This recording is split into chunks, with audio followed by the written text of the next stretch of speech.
নিয়োগ পরীক্ষায় দুর্নীতির দায়ে শিল্পকলা একাডেমির সাবেক মহাপরিচালক লিয়াকত আলী লাকীর বিরুদ্ধে মামলা করেছে দুর্নীতি দমন কমিশন দুদক।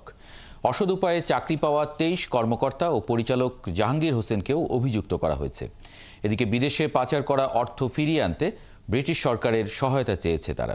বিস্তারিত জানাচ্ছেন সৈকত সাদিক।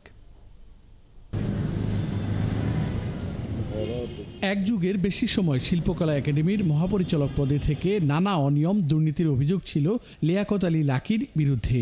ছাত্র জনতার অভ্যুত্থানে হাসিনা সরকারের পতনের পর ১২ আগস্ট লাকী মুক্ত হয় শিল্পকলা একাডেমি থেকে।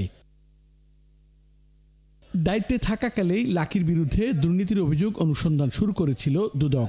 শিল্পকলার নিয়োগে দুর্নীতির অভিযোগে রোববার তার বিরুদ্ধে মামলা করল সংস্থাটি। মামলার অভিযোগে বলা হয়েছে ১০টির বেশি পদে লিখিত পরীক্ষায় অনুত্তীর্ণ প্রার্থীদের বেশি নম্বর দিয়ে পাশ করানো হয়েছে। এতে রাষ্ট্রের প্রায় ৮.৫ কোটি টাকা ক্ষতি হয়েছে। শিল্পকলা একাডেমির সাবেক মহাপরিচালক জনাব লিয়াকত আলী লাকী এবং বাংলাদেশ শিল্পকলা একাডেমির পরিচালক প্রশাসক জাহাঙ্গীর হোসেন চৌধুরী সহ চাকুরি প্রার্থী অন্যান্য ২৩ জনের বিরুদ্ধে এই মামলাটি রুজু করা হয়েছে। অপরাধটি সংগঠিত হয়েছে নিয়োগের যে লিখিত পরীক্ষা ছিল সেই লিখিত পরীক্ষায় প্রাপ্ত নম্বরের বিপরীতে চাকুরি প্রার্থীদেরকে নম্বর বাড়িয়ে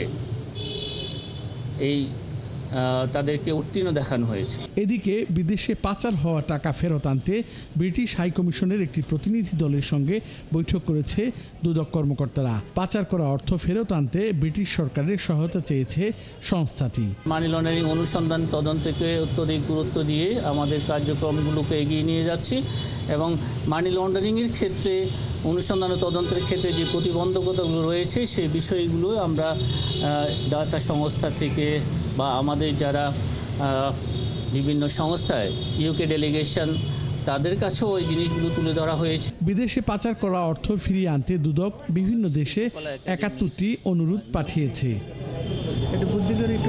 সৈকত সাদিক, ৭১, ঢাকা।